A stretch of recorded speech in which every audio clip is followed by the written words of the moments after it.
Good evening again. Thank you for being with us this evening, and huge thanks to Anna Kvíčalová for being a part of this lecture series.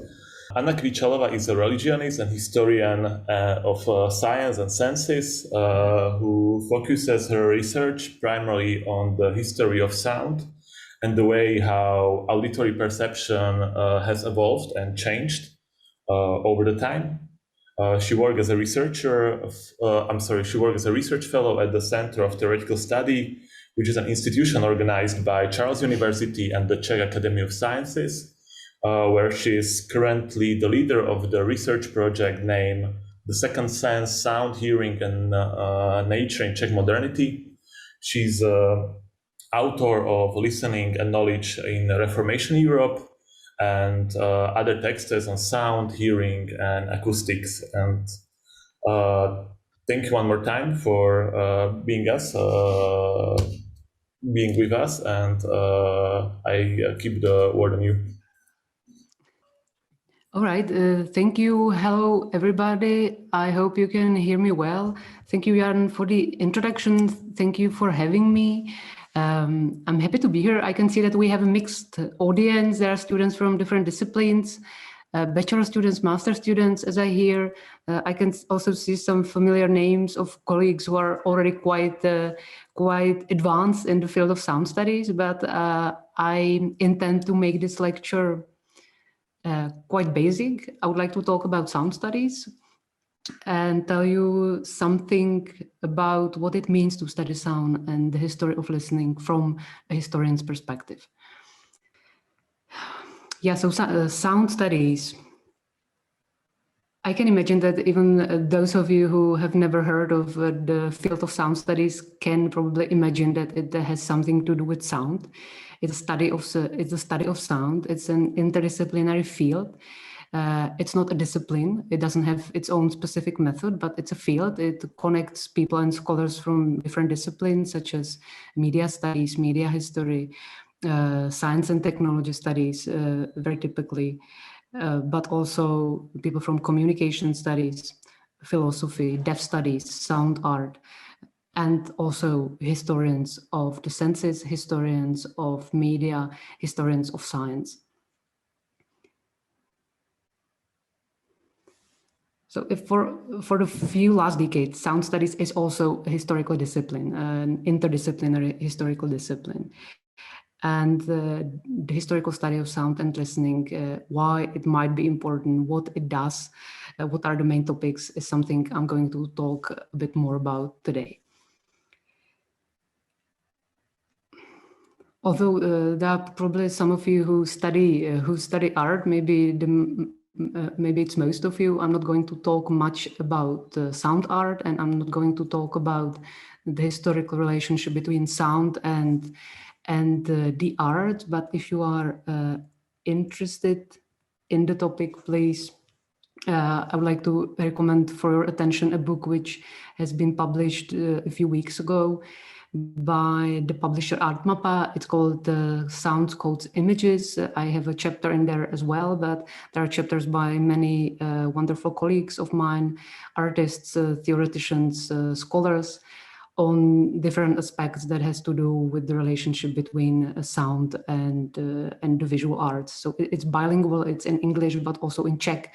So please have a look at it if you are interested in the subject matter. One of the foundational texts of the academic field of sound studies is a book by Canadian media historian Jonathan Stern, which is called The Audible Past. I'm not going to talk about it, but it's a piece from media history, and it's a wonderful book. I recommend it to your attention very much. If you're interested in the history of technologies, especially history of audio technologies in this respect. But apart from Stern's book, which is from 2003, I believe that there are two additional earlier sources of the scholarly interest in sound and hearing. The first one is the field of soundscape ecology. The term soundscape was coined by Canadian composer Ray Murray Schafer in the 1970s. In his so-called acoustic ecology project, the term soundscape, as you can probably imagine, is something like a sonic equivalent of landscape, which is defined visually, but the soundscape is supposed to describe the sonic environment, all the sounds that surround us. Yeah, sorry, if you can hear really weird squeaks, it's my cat. She just gets really activated because it's getting dark. So yeah, excuse her, please. So that is the term soundscape, and the project of soundscape ecology or sonic ecology is based on the idea that when we close our eyes and listen to the surrounding environment, we get very different image, very different picture, different sets of information about the world around us than what we would have get if we just focused on visual expressions, on photography, for example. If you see a picture of a beautiful green forest, for instance, Mary Schaefer might say that if you really take the time and come to the forest and pay attention to its sounds, you might find out, for example, that the forest is really quiet. That means probably that there are not many species living in there, not many animals, which might be a bad sign of the state of the ecosystem. On the other hand, when you hear many noises coming from different animals, insects, etc., it might be a sign of a good state of the specific environment. The other sonic aspects that might be revealed to your ears when you come to that imaginary forest is different kinds of noise pollution. That was a big topic of acoustic ecology, and it's still a topic of the field nowadays. You know, the degree to which the sonic pollution coming from human activity impacts natural environments, and the fact that there are actually almost no environments in nature which are absent from man-made sounds. And so in the forest, you might hear the sounds of a nearby highway or sounds of airplanes.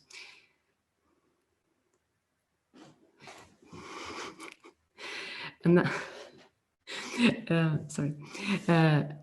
another source of the growing scholarly interest in sound and in the study of sound and listening is, apart from the project of acoustic ecology, it's the work of anthropologists and ethnographers such as Stephen Feld or Alfred Gell, who by studying cultures which are very different from the European cultures, in this case it was the culture and the people of Papua New Guinea, and these scholars realized in their studies that the way we use our senses, not just hearing but also the other senses, might be partly shaped by specific cultural environments and by specific environmental conditions. So both Feld and Alfred Gell, whom I mentioned, went to study the cultures of the Papua New Guinea, the Kaluli people.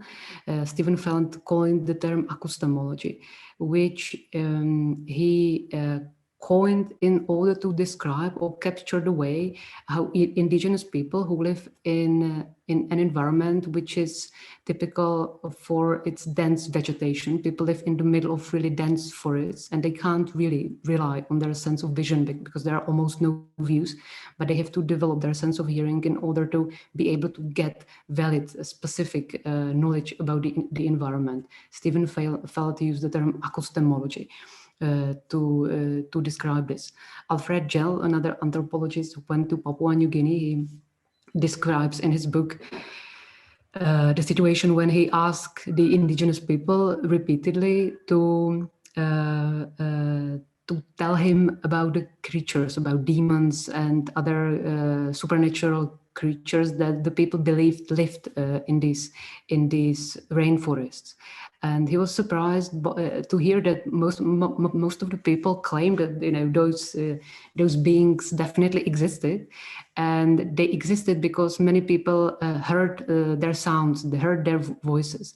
And Gell asked those people repeatedly whether somebody has actually seen the creatures with their own eyes to really validate the fact that those beings existed in reality. And He describes in his work that people really didn't understand what he meant, because their concept of objectivity, objective existence of an entity, of any being, was not connected to visuality, to the need to see it with your own eyes, but solely to the sense of hearing. So for something to exist, it must be able to make sound.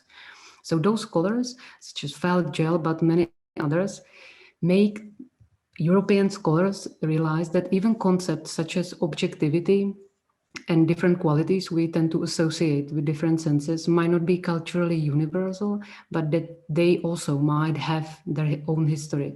There might be specific for certain cultures, locations, and historical periods. Modern Western culture has been many times described or defined as visual, at least since the invention of the printing press in the 15th century, and then later the idea of the firm connection between vision, seeing, reading, and modern culture has been supported by the invention of scientific instruments such as microscopes, telescopes, etc. Later on, by the use of modern visual media and visual technologies. Science too, in the West, has been connected really firmly with objectivity, grounded in vision, grounded in seeing. Science, usually we connect science with visual evidence, with visual means of representation of data, with techniques of visual observation, graphs, pie charts, etc.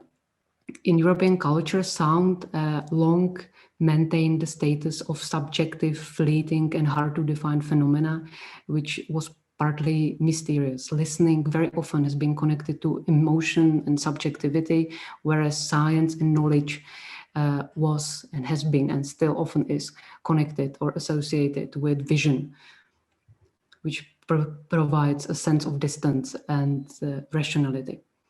And it was exactly the work of these anthropologists and ethnographers, along with the growing interest in sonic dimension of our environment, sparkled by acoustic ecology, that really made many scholars from different fields, including historians, to pay more systematic attention to different historical notions of sound, what people from different cultures, but also from different historical periods, thought about sound. What they believed listening was, what they believed listening was good for, how listening in the past was disciplined and educated, how listening was used to get knowledge along with vision. The field of acoustics, the science of acoustics, the science of sound, it's quite a young discipline. It was established only in the beginning of the 18th century. Room acoustics, it's even younger. It was founded in 1901. So really for a long time, sound, behavior of sound in space and the way listening works was really imperfectly understood in Western culture.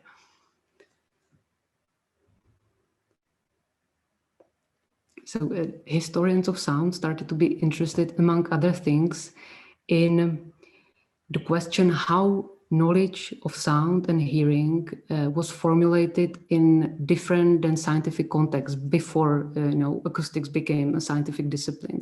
How this specific knowledge was formulated in context of architecture, theater, religion, and or the study of nature. It's not to say that the sense of vision is less important than hearing, than seeing is subordinated to hearing, nothing like that. But rather than in the study of modernity and in the study of the past in general, we should pay also serious attention to the senses other than seeing, other than vision.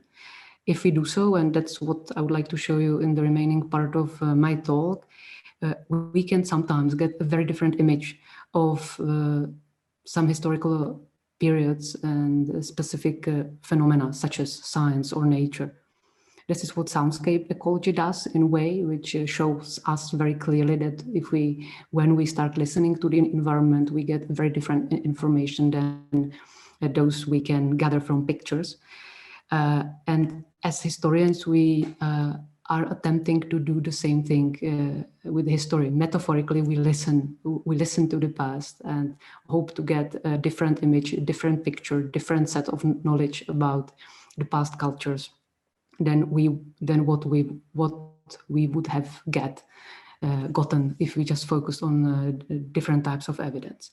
So I would like to convince you that sound studies or doing history within the field of sound studies can be beneficial by discussing 3 different examples from my own work.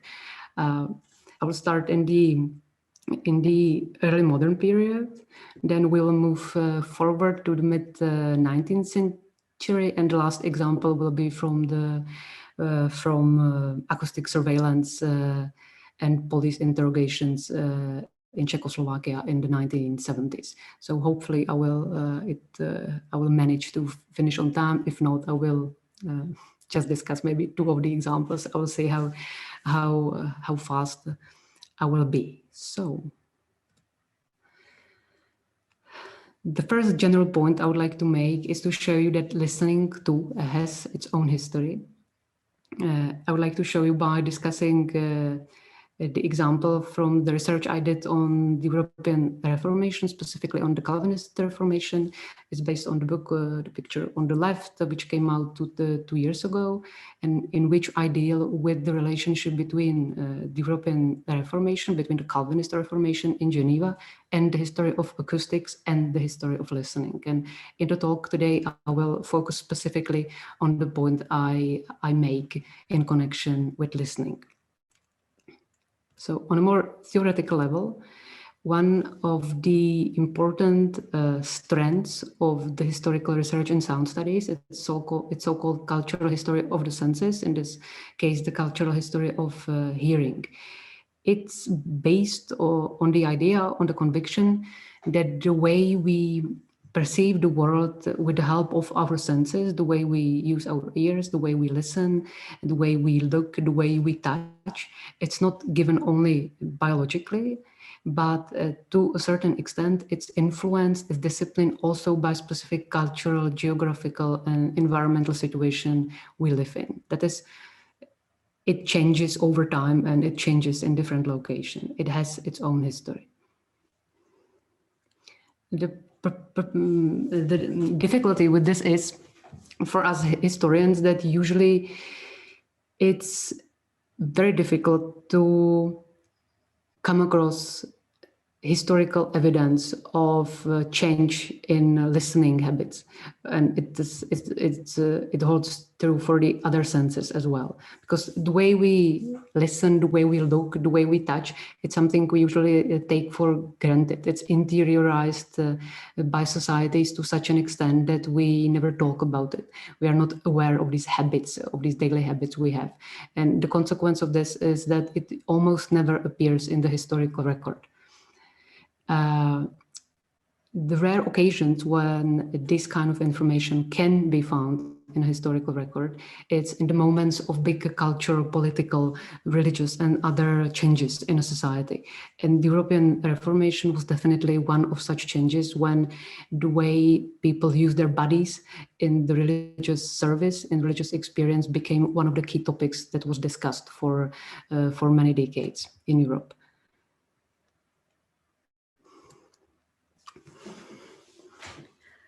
So to give you some context, what was the Reformation in Europe, what I'm talking about, it was a huge religious change, not only in beliefs and theological concept, but especially in religious experience. It was a change in behavior, a change in the way how people behaved when they came to the church, but not only to the church.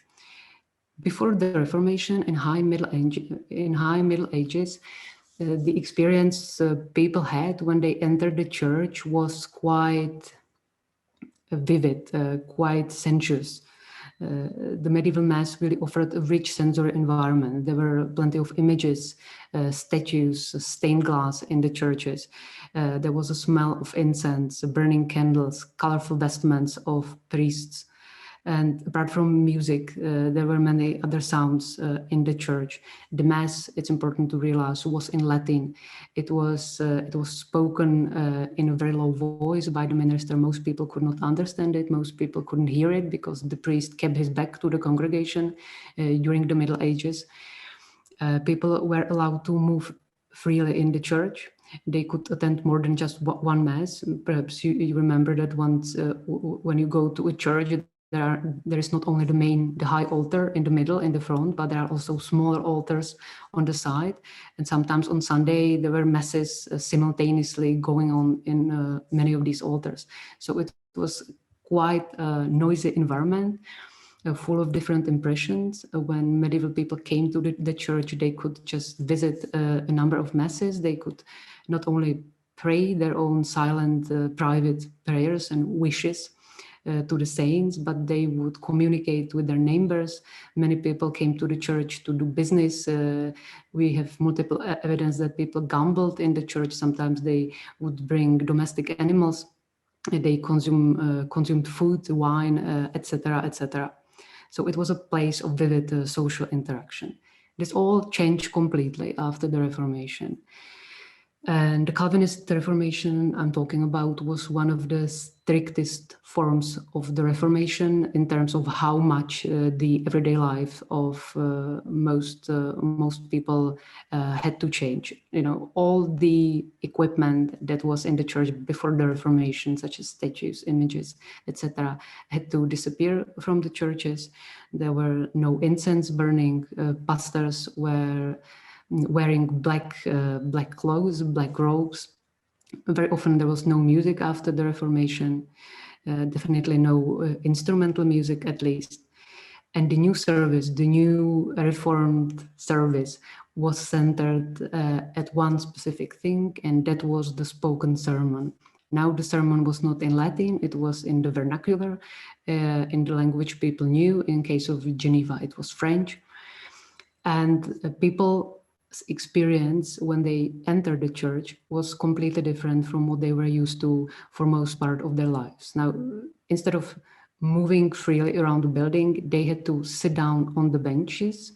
The church pews, the seating, it was installed only after the Reformation.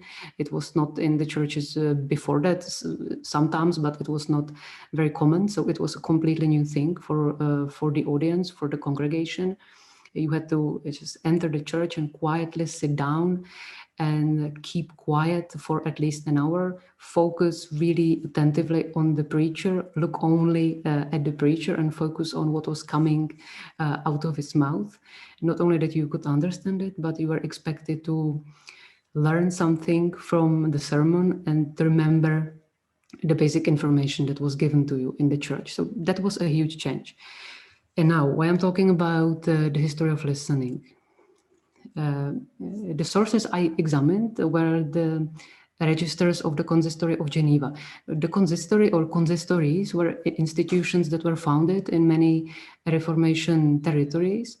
They were a bit similar to the medieval Inquisition, but they were different in many respects. Their main aim, their main task was not to find and punish heretics, but mostly to oversee the morality of the citizens living in the specific cities and make sure that they live according to the new Reformed religion, according to the new religious standards. In Geneva, the consistory was the oldest and the most influential one. It served as a model for many similar institutions of that kind in Europe. And it was a group of people, ministers of the city, but there were also members of the laity, which would meet once a week and summoned people from the city. They summoned about 8% of the whole population every year. Many people were summoned repeatedly, more than once. And the consistory asked those who it summoned about several things. It was interested about their family life, about premarital sex, domestic violence, and issues like that. But what is most interested for us today is the fact that they also asked them about their religion. They never asked people it summoned to explain complicated theological concepts, or it didn't really ask any deep, difficult question about their faith, but they asked them to recite the basic prayer of the church, Our Father, the Pater Noster, but in the vernacular, and it asked them what they were able to remember from the last service they attended. Most people came to the church at least once in a week on Sunday, but it was also very common that people would come to the church on Thursday morning, and then in the afternoon they were summoned before the consistory. And now what is interesting about these sources is that 99% of people the consistory summoned in those years were not able to give even the most basic answers to the questions they were asked. Not only that they couldn't recite the prayer, but they didn't remember anything from the last service they attended. They didn't remember the topic of the sermon. They didn't remember whether they discussed the Old Testament or the New Testament. They didn't even remember who the preacher was, even though often the same person who was giving the sermon in the morning was asking them the question in the afternoon. It seems that most people just found it really difficult to pay attention and listen attentively for such a long time, because that was an experience which was completely different from what they were used to in the past. It's interesting that even though many of these people were summoned repeatedly and asked the same question all over again, very often or almost never they were able to improve quickly. You know, if somebody was completely ignorant, he was usually given a term of 1 month or a couple of weeks, and then he was summoned again and asked the same question again, and still people couldn't really reply. It seems that for most people the Reformation really didn't consist in any new theological or dogmatic changes, but especially in the change of their everyday nature of participation in the service, when they had to change the way their attention behave. It's what is most interesting with respect to my work on listening. This is a bit advanced. It's in French, but never mind. It will help me to make the point. Most people explain their ignorance by the fact that they couldn't hear the preacher because of bad acoustics, because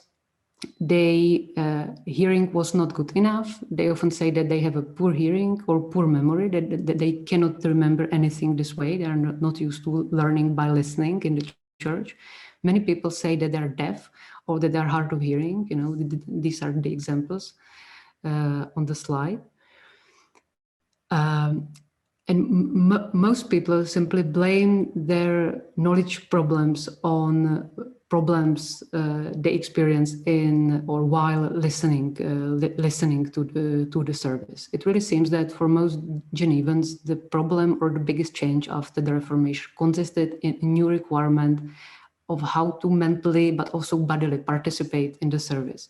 So what we can see in the registers or in these sources is a definition of a new way of listening, of a new listening standard.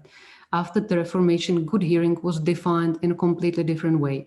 People whose hearing was considered perfectly fine in the past, it was fine to participate in religious life, out of sudden they found themselves as deaf or as hard of hearing. It seems that really the main task the consistory or the reformators had to deal with was how to teach people to listen in a different way, how to teach them to listen attentively, to sit quietly and pay attention to what somebody was saying. This type of listening, attentive listening, something we are familiar with. We know it from school, we know it from our education. It doesn't seem super surprising or confusing, but this type of attentive listening was novel in the context of the Reformation. People were not used to it, at least not most of the people. So how hearing of the Genevans was disciplined? They used a number of tools, number of strategies. They tried to improve acoustics of the churches. They really had to learn a bit more about how sound behaves in space. They introduced new seating, and especially they built new pulpits in the best acoustic locations in the churches. They experimented with where the best acoustic location for the new pulpit might be, and then they erected the pulpits and arranged the seating nearby. so that everybody who came to the church, at least theoretically, could be able to hear distinctly what the preacher was saying. But there are other strategies the reformers adopted. For example, in Geneva, the new preachers that were hired had to all give a sample sermon before a committee of experts, before a committee of other preachers. And one of the basic requirements was, apart from being really educated in theology and being a good and entertaining speaker, was a strong voice. So there were many examples of people, famous theologians, famous scholars who came to Geneva to preach in the Reformed city of John Calvin, who, however, had really weak voices, and therefore they were sent to small villages to preach there in local churches. And they were very disappointed. But the requirement of a strong voice was part of this new acoustic strategy. It was part of the strategy of how to discipline, how to re-educate people's hearing. You know, education was an important part of constant monitoring by the consistory, but there were also other things that help, such as taking notes, or seating those who were a little deaf in the front near the preacher. And taking notes or note-taking, it's a practice that doesn't only help memory. It's not only that you can then have a look at the notes you took down during the sermon afterwards, but it's also a disciplining technique. It disciplines your body. It makes you to sit still and focus on taking the notes instead of moving around. So that this was used especially with school kids in order to discipline them. Yeah, so this was the first example to show you how the history of listening can be described, how the history of listening can be studied, and then, you know, these kind of sources can actually give us quite unique information about a specific historical moment in which people's listening habits had to be re-educated. I will move to the second example, which will be shorter. But please, if you have any question right now, feel free to ask. If not, then I will move on. We are now in the middle of the 19th century, and I will talk about partly a mysterious scientific instrument called the Ophistophone. It was invented by one of the most famous Czech scholars of all time, I would say, Johann Evangelista Purkyně. And with this example, I would like to show you how listening was used as a tool of knowledge, but also an object of scientific investigation in Bohemia in the second half of the 19th century. The Ophistophone was an instrument that Jan Purkyně used in many original experiments in which he observed how different material conditions impacted the ways or the way the ears perceived sound.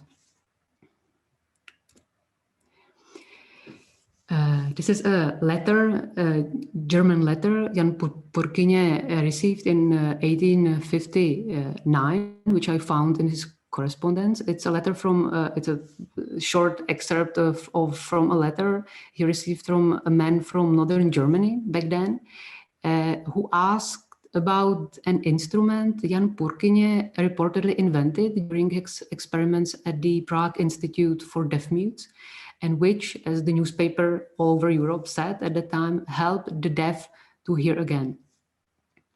Obviously, this man, Mr. or Herr Halem, who was himself a deaf or hard of hearing, wanted to buy the instrument immediately. In the following months, Purkyně received many such similar letters from deaf and hard of hearing people all over Europe. And it seems that there was a rumor that many newspapers reprinted in Europe, but also in Russia, saying that Purkyně invented a remarkable hearing aid. And when the hearing aid was used at the Prague Institute of Deaf Mutes, then 13 deaf people, no, out of 13 deaf people, 11 of them started to hear again. So that looked really promising, but I wanted to know what was it exactly that Purkyně invented and what it tells us about sound-based research in Prague at that time. Historians of science have observed in the past decade that in the 19th century, during the long 19th century, a number of disciplines started to investigate phenomena such as speech sounds, spatial hearing, human voice, auditory attention, noise, auditory memory, musical aesthetics, etc. And therefore, some historians of science started to talk about a so-called sonic turn at the time period when many new disciplines concerned with the study of sound were established, especially in France and in the German-speaking world. We don't know much about sound-based research in Prague and in other parts of Europe at the time.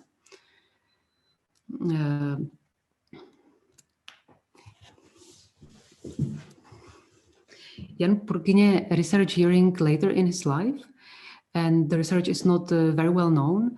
During his lifetime, he became famous for many other things. He made numerous contributions to a number of fields such as embryology, histology, dactyloscopy, etc. He spent much time investigating visual phenomena, seeing. He spent most of his career in Wrocław, which is now in Poland, where he established the first European Institute for Experimental Physiology, when physiology was based on experimentation, also self-experimentation. And to investigate the senses, Purkyně designed and carried out many self-experiments in which he irritated his eyeballs, swallowed digitalis, licked sugar patterns on glass plates, stuck glass tubes into his nostrils, exposed his back to the streams of hot and cold water, and which I would like to talk about now, also examined auditory perception under different material conditions. Early in his career, we know that Purkyně was interested in famous experiments of Ernst Chladni with sound visualizations, when sound waves were able to form figures on glass plates based on the physical qualities of sound waves. Purkyně improved the work by using liquid instead of sand, but human audition, human hearing was a different subject matter, and it was a topic he systematically investigated later in his life when he was more than 60 years old. The letters Purkyně received from hard of hearing people, those people sometimes describe their own hearing aids they have been using. And they discovered that they hope that Purkyně discovered something much more efficient. These are examples of the most common hearing aids of the time. The people who write letters to Purkyně usually describe these two types, very basic ones, a long rubber tube with a funnel in the end, which was attached to the mouth of the one who was speaking, and the pointed end was attached to the ear. That's how hearing aids look like still in the 19th century and in the beginning of the 20th. But it seems that Purkyně's intention was not to invent a new and improved hearing aid, but to invent or to construct an instrument that would enable him to examine hearing theoretically. He was interested in finding out more about how hearing actually works, how it behaves in space, how sounds are perceived. He was interested in theoretical, modern applied knowledge. This Ophistophone of Purkyně's I've been talking about, we have no drawing surviving, no images. It resembled partly this instrument, which is a so-called differential stethoscope, which was invented by an Englishman, Somerville Scott Ellison, in the 1850s. Purkyně's device was somehow similar, yet it was different. While this stethoscope was used for medical application, it was used to pick up sounds from the human body and interpret them. Purkyně's device was very different in many respects. It was used mainly for hearing diagnostics, and in his experiments, hearing became both the object of knowledge and the instrument of knowledge. Purkinje stethoscope design was a bit different, especially those rubber tubes were not this short, but they were super long. They were several meters long. And in the many experiments, Purkinje drilled holes in the doors of the room, and he connects, or he put those rubber tubes through those holes. And then let two people spoke to the funnels in one room, and put usually himself or somebody else in the other room, who was listening to the sounds coming through the tubes from the neighboring rooms. And then he made a number of experiments when he modified the design of the instrument and made it much more complicated. Instead of just 2 tubes, he made up to 10 different long rubber tubes, and then there were 10 different people in the neighboring rooms, all simultaneously talking to the funnels, and he was listening to this cacophony, to this hard to decipher sonic impressions. And while he was doing that, this is the description of the instrument with 10 holes and 10 funnels, which he called the ear of Dionysus. And during those experiments, he discovered many things actually about how hearing behaved, how hearing worked. And one of the most important one was the discovery of the fact that attention can be defined both physiologically, but also psychologically, that it can be educated. That's a similar point I made when I was studying listening in the Reformation, that actually hearing is something that can be educated, that can be disciplined. And Purkinje was one of the first, if not the first, to scientifically describe the principle on which this worked. He observed that while in the beginning he was really overwhelmed by all the sounds coming through the different tubes to his ears, and he was completely confused, and he described the experience as highly unpleasant. Later on, he realized that when he repeated the experiments and he took some time to get used to the sounds, in the end he could learn how to decipher the individual sentences and individual words, and therefore that the mental effort and training and time can affect the way we hear, the way we listen. Therefore, he defined attention psychophysiologically, not only psychologically. And to investigate the phenomena further, Purkinje then experimented with children from the Prague Institute of Deaf Mutes, and his main research question was, how can a deaf mute but weakly hearing person understand spoken language? And the answer he gave was by listening to his own voice. After performing many tests, Purkinje concluded that people did not hear their own voice primarily from the outside, as it is coming to the ears through the air, but primarily through solid bodily parts such as jaws and skull and throat, which transport the sound to the hearing nerve. So he was actually the first one who described this so-called endocephalic inner hearing and bone conduction in listening.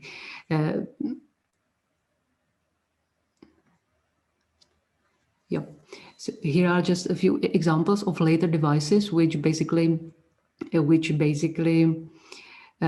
examined or investigated and described the same principles Purkinje did a few decades before. There is an example of the so-called pseudophone, homophone, the rotating chair, which was used in Harvard. All those devices, they manipulated the human hearing in order to find out more about how the hearing actually behaves. How it registers sound, how comes that certain sounds we perceive in the back of the head and not where the sound source is located, etc. Purkinje, however, it seems, was really the first one who described the so-called endocephalic hearing and bone conduction. So to conclude, It seems that this so-called sonic turn in the second half of the 19th century didn't only happen in France or in the German-speaking world, but it definitely happened to an extent also in Bohemia. Czech historians have not been really much interested in the history of sound and listening. Therefore, it seems that while now we are beginning to study also the history of the research on sound and hearing in the Czech lens, we might be gradually getting a bit different historiographical image of the beginning of science and of the differentiation of scientific disciplines in the 19th century in Bohemia.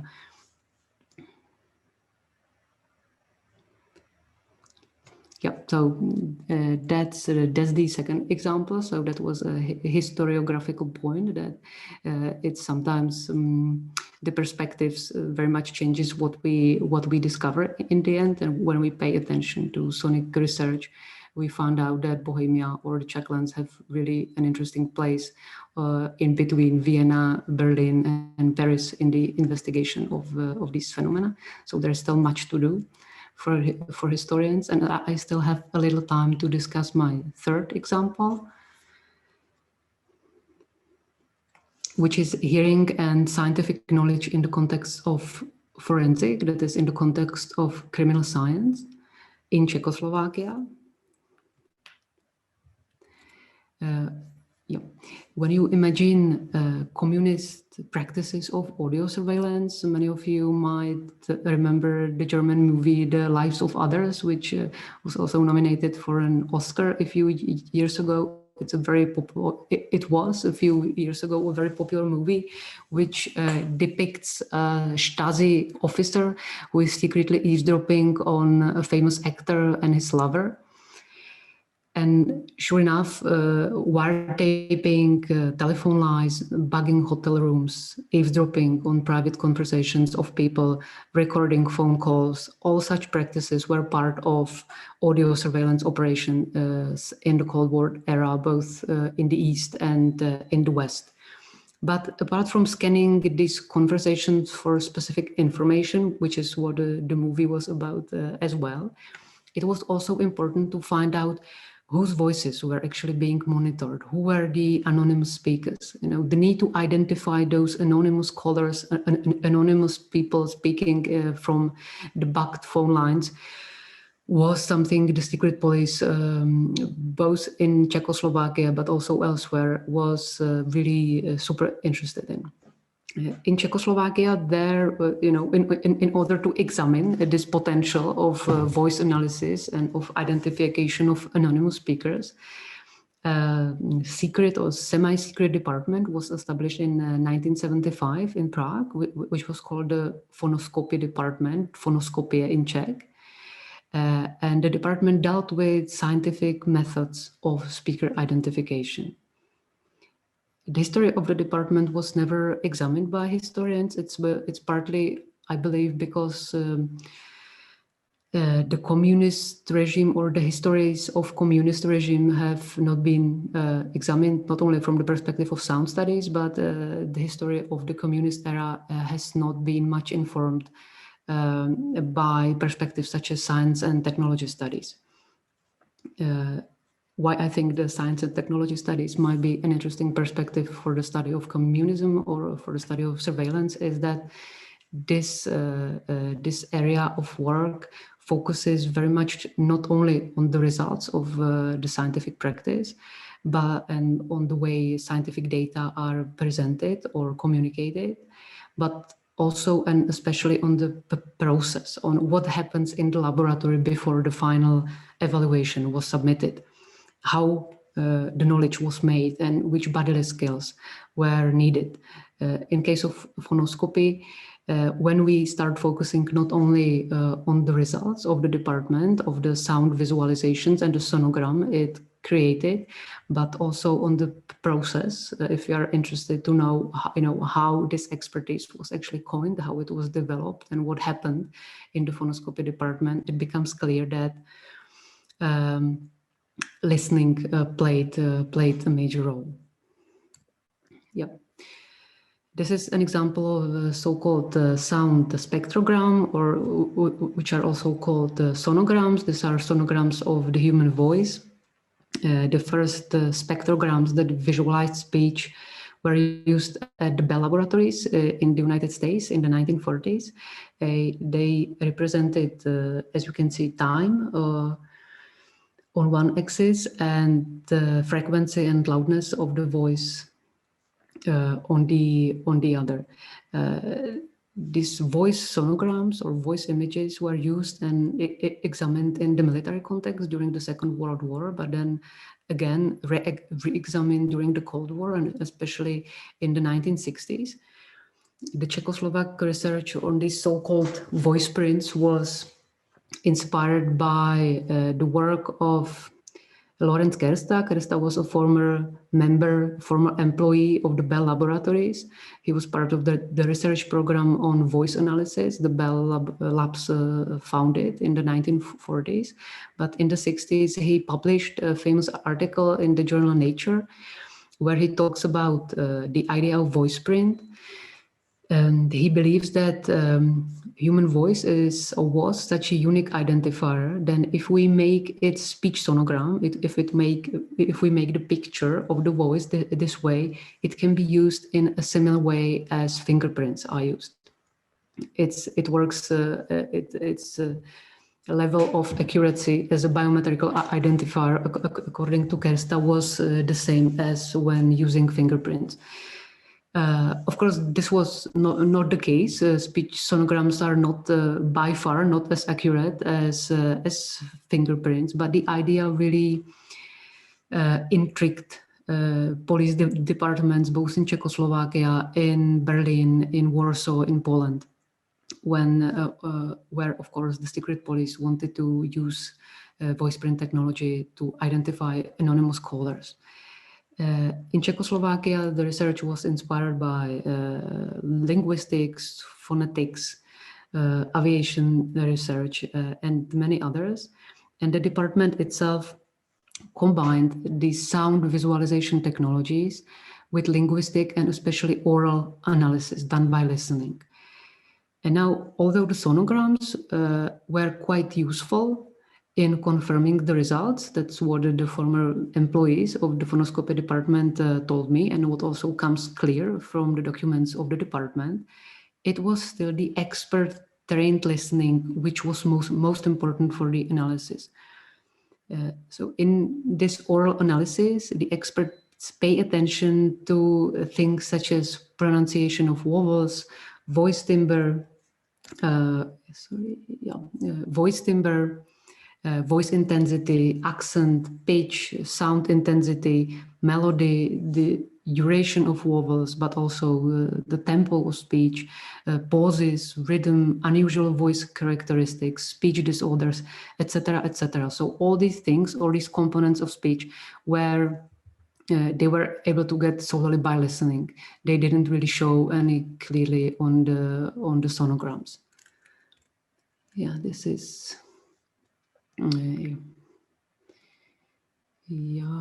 This might be more interesting. This is a form they used in Berlin. This is a form which was used by Stasi. It's not a very good picture, but you can see that they were able to dissect the voice into specific components to which the listener was supposed to pay attention. So they were expected to answer whether the voice was deep, whether it has a nice timbre, etc., etc. So the methods used in Czechoslovakia, Berlin, and Poland were quite similar, but still much historical research needs to be done on the history of these departments. It's also interesting that the employees of the institutes were supposed to be musically gifted. They were supposed to have a good musical ear. Now, and to make the point, very soon, already in the 60s, but it was clear by the end of the 70s that no such thing as voice print or as vocal fingerprints actually existed. It wasn't a biometrical identifier which could be used with a similar accuracy as fingerprint. the phonoscopy experts, they rather explore the ways in which listening could be used as a valid instrument of knowledge in forensic. Although, and that is a paradox maybe of the research or of the existence of the department, the research was funded, or it was kept being funded, especially because the high hopes put into the idea of mechanical objectivity. It seems that the overall strategy of the police departments in former Czechoslovakia was that over time, they will be possible to completely exclude the human subject from the investigation process, and especially from the process of evaluation. And in the phonoscopy expertise, they believe that they would be able to analyze the voices mechanically by the use of spectrograms, by the use of machines, and then the human subject would be no longer necessary. However, the examination of the day-to-day practice of the department shows clearly that the expert listener occupied still a central place in the analysis, in which the epistemic, the knowledge function of listening was never diminished. The analysis always combined spectral images with oral evaluation and produced probabilistic rather than definite results. So they said that it might be with a high probability it was this person, or with a low probability it's possible that it was the other person, or it's probably not the case, but they were never completely specific. In a way, they were actually able to produce very good results scientifically. They really learned how to combine the spectral analysis and human listening. But the interesting thing is that still, when they were required to submit the final evaluation to the other police department, or to send the evaluation to the court, to lawyers and to judges, sonograms, so the images, were a compulsory part of any expert voice dissection conducted by the department in the 70s and 80s. So they had to submit an image and a short written conclusion.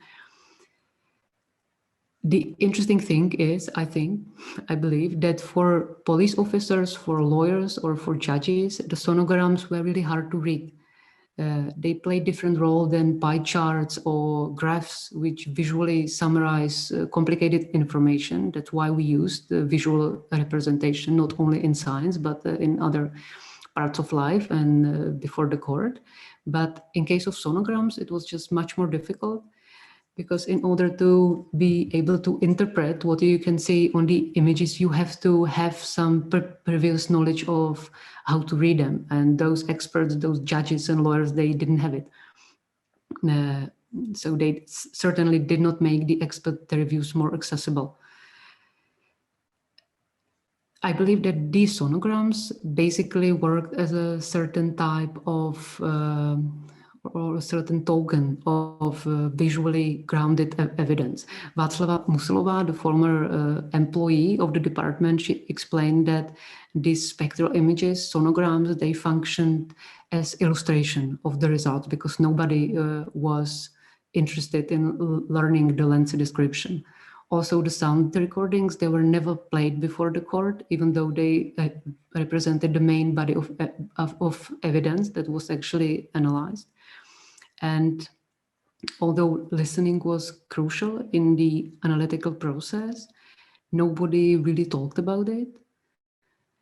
And if we wouldn't look into the practices of the department with the sound studies research question in mind, if we were not interested in how the analysis actually happened, what they had to do before they submitted the final visual evidence in the form of a sonogram, we might think that the research based on sound visualization and mechanical objectivity was actually very successful, and they didn't really need listening, which might in turn confirm our idea or our presumption that listening is not very useful as an instrument of scientific knowledge.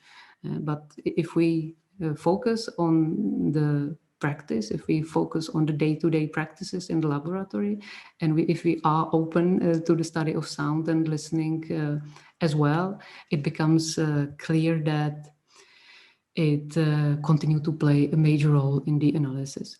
So in order to be seen as objective, it seems that this technologically invested listening had to be accompanied by visual representations and visual images. If we turn attention to the process, on the other hand, the significance of bodily practices, most notably listening, becomes clear. Okay, so that was the last methodological point I wanted to make with this specific example. Thank you for your attention. And now we have half an hour or so for the discussion. So I hope you will have a few questions. Thank you a lot for your talk. Yes, as you mentioned, just please feel free to ask the questions, or feel free to write the questions into the chat, and I will later help them to Anna. Maybe I will start. I just need to find the question I wrote.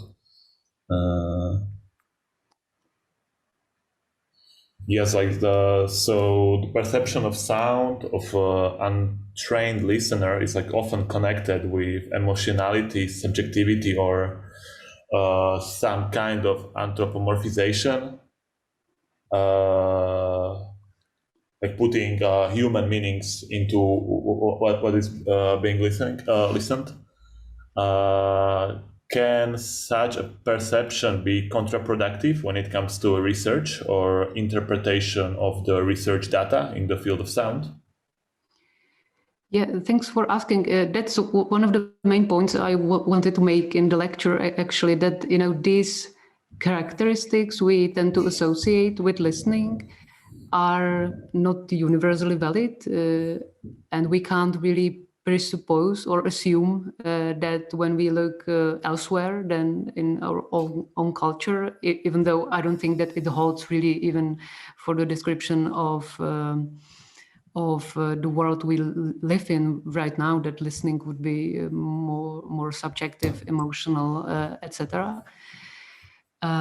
We just have all those preconceptions can be limiting when doing historical work or when doing anthropological work as well. So we should basically be open to the historical evidence and just describe what we can actually see in the data, what we can see in the historical sources. Sometimes you might find evidence that confirms this stereotypic view of listening or sound. Sometimes it has been connected to emotion many times. There is a whole tradition in music that connects sound and emotionality. On the other hand, there is another tradition in music in Western history in which music has been a part of science and mathematical description of the world, and listening just got a completely different connotations and different characteristics. So I think it might be misleading. It's not that it's never like that, but you can't really come study other cultures or cultures of the past with this presupposition in mind, because it's not universal. It's just something that happens for specific reasons historically sometimes, but it's not something that goes or comes necessarily with specific senses. Yeah, just maybe one methodological remark on that. For historians, it's also important to differentiate between what cultures, people, and historical actors say about their views on listening or on the senses. So to differentiate between historical discourses on the senses. In our culture, many times since antiquity, different hierarchies of the senses were made, which usually claim that vision is the most noble of the senses, hearing is the second sense, etc., etc. So these are the discourses on the senses, but there are also practices and the role of the senses in everyday practice.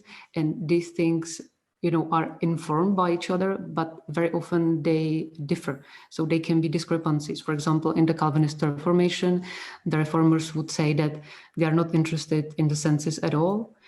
They only pay attention to the Word of God and to reading. But when you look in Geneva, you realize by paying attention to the practice, to experience, that it was actually the bodily experience which was in the center of the Reformation, the need to reform the way we look, the way we touch, the way we listen. So it's, sometimes there is this discrepancy between what historical actors say about the senses and what they actually do. And from your point of view, what you see as the main difference between the way how we are using senses, or like how we are using hearing nowadays comparing to the age of Calvinist Reformation?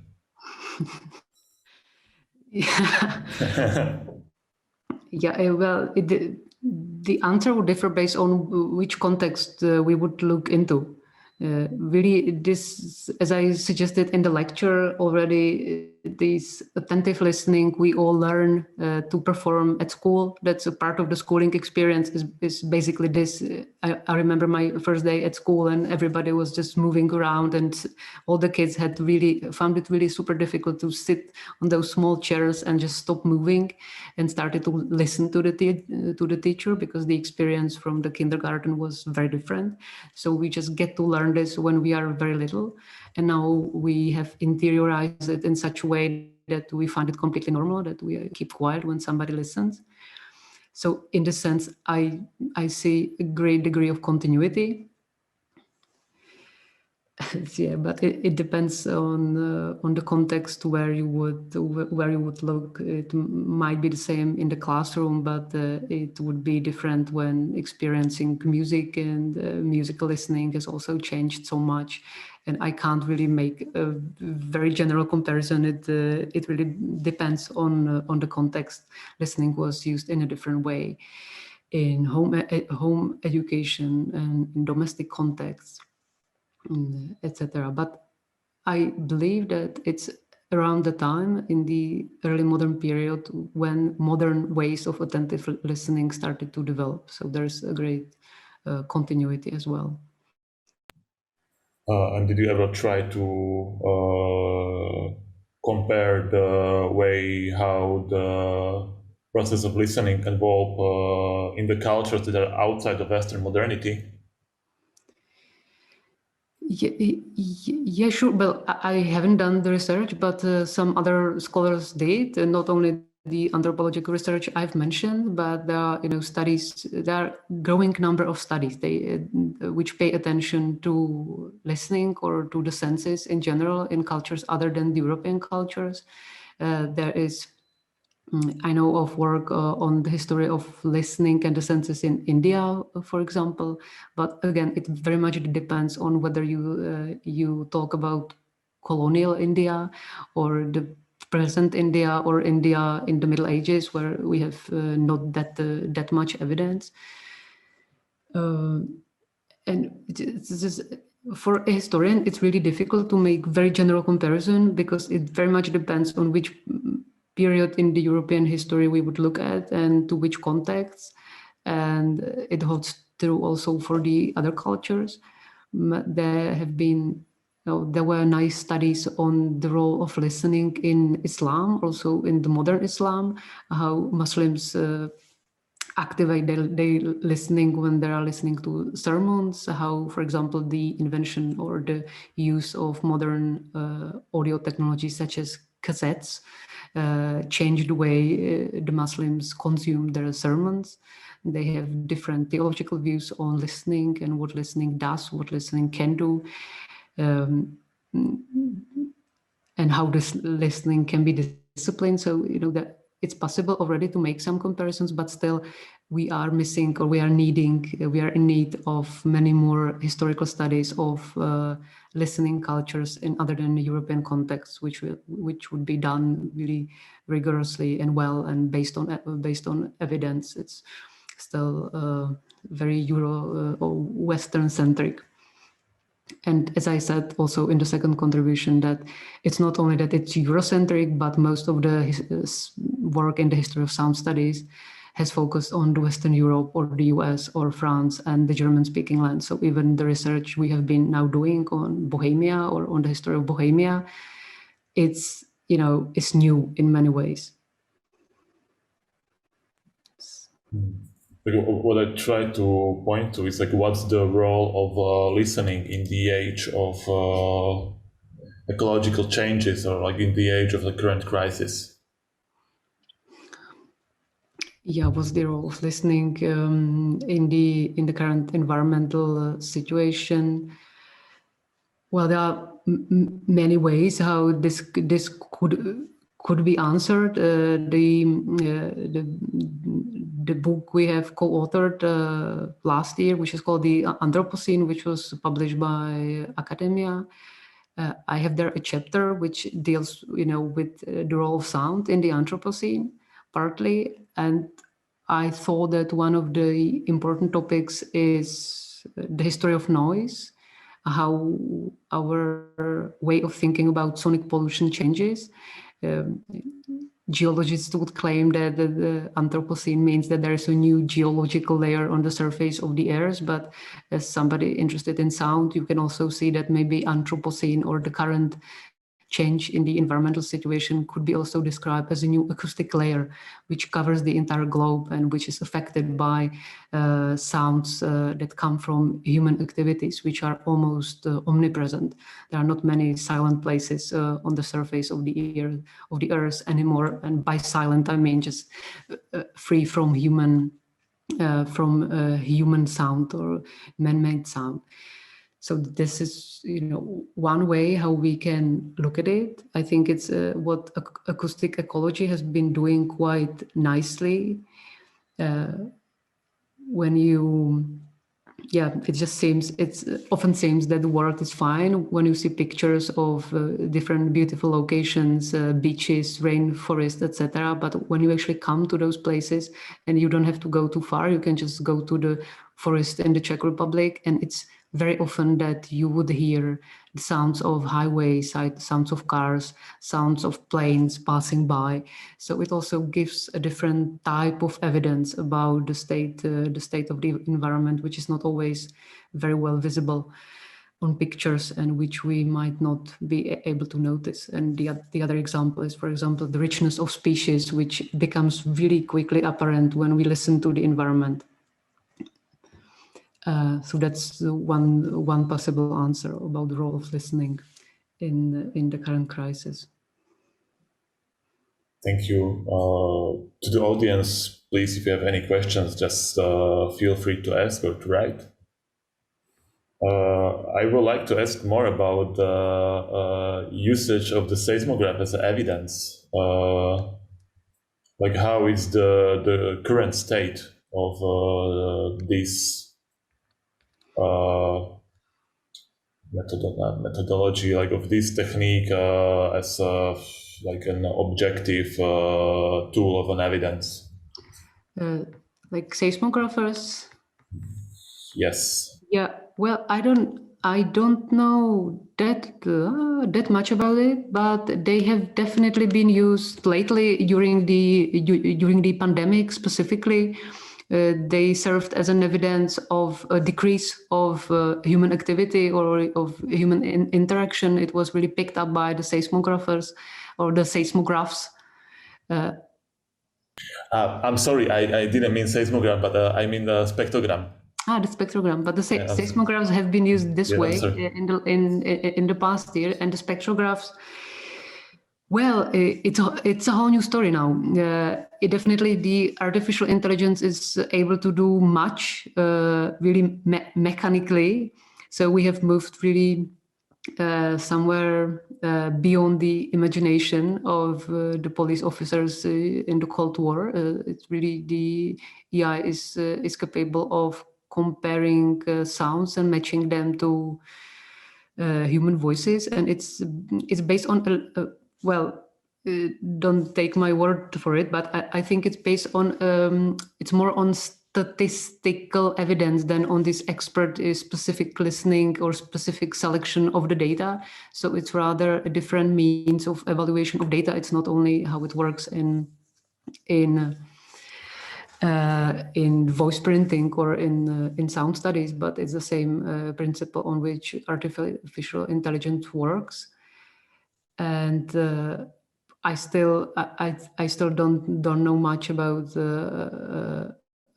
all the principles on which the sound analysis and sound comparisons are based on. It's very much used, for example, in migration politics nowadays, when specific softwares are able to identify. I think it's been used in Germany when the softwares identify not only the language which we are speaking, but also the regional accent, and based on that, they are able to just submit you to specific rules. So that's super advanced, and I don't know exactly how it works. And these sonograms or visualizations of sound, they have been used, but still as an illustration, as a nice, as a nice accompanying image when you talk about sound. But I don't think they have any greater epistemic value than what they used to have in the 80s, because already then they did have epistemic value. It really shows you something important about the voice if you are able to read it. It's been used in phonetic. But it just does what it does. It shows frequency and time and intensity, and that's what sonograms do. But it's always as visual evidence. They're nice when you want to compare something, when you want to compare change. It was also the case in phonoscopy that the speech sonograms would work really well, but only as far as you have two samples to compare. And if on the original recording there was somebody speaking in a specific voice, in specific environment, they said specific things, you would have to have exactly the same sample as the comparing sample. And that's what they did. They invited people to Bartolomějska in Prague. They asked them to narrate their CV, to read out loud a text, so they would have really material that could be used for this mechanical comparison. But still, so if you had the same samples, the same person saying the same things, or two people saying the same sentence, then you would be able to see quite nicely that the sonograms are different, that they differ. And that's the advantage of visual evidence, because you can compare really quickly. You don't have to spend hours listening to the recordings, but you can see the differences very quickly. That's the advantage of tables and other visual summaries of information in science. So it's quite useful. And sonograms might work this way as well, but not necessarily. And is there any research that is already finished when it comes to the history of Czechoslovakian Cold War era usage of sound for, like, I don't know if I can say, spy purposes? It's a different, it's two different kinds of research. One is, how the secret police, how STB would spy on people, what information it would gather. There is some work being done on that, but specifically on these, more sophisticated, technologies of espionage or voice identification. I have an article coming out next year on that, but that will be the first one on the phonoscopy department. And in general, researchers really haven't paid much attention to this to these activities of the Cold War Soviet or not Soviet, Eastern Bloc countries. And the first work in this respect was done on the Stasi, on the Berlin secret police. They had a huge program on voice analysis, much bigger than what existed in the Czech Republic or in Poland. There is a Dutch researcher called Karin Bijsterveld, who has spent years studying the documents of the Stasi, and only this year in June her article was published. It's in the journal ISIS, and it's called slicing sound, something. So we know more now on how this type of analysis was developed in Berlin, in East Germany.